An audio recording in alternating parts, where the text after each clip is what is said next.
em nome do nosso futuro prefeito, Luciano Rocha, divino vice. Cumprimento todas as autoridades presentes.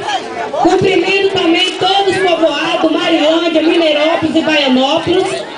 Cumprimento também toda a minha família, em nome da minha mãe, Santina Gomes. Cumprimento também o meu esposo Edson, minha filha Giovana.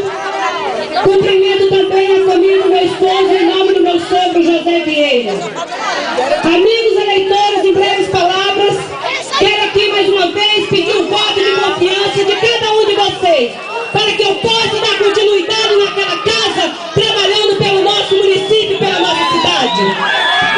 Eu sou uma mulher guerreira, que sempre guerrei pela minha vida própria, e agora como vereadora quero guerrear por todos vocês.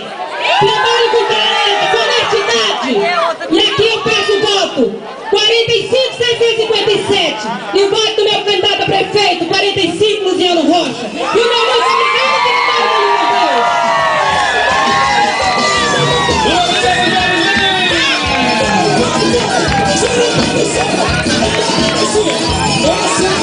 Vamos reforçar aí o convite a cada um de vocês, especialmente você, para estarmos juntos nesse sábado lá em Baianópolis, para sacudir, para mexer, para estar com aquele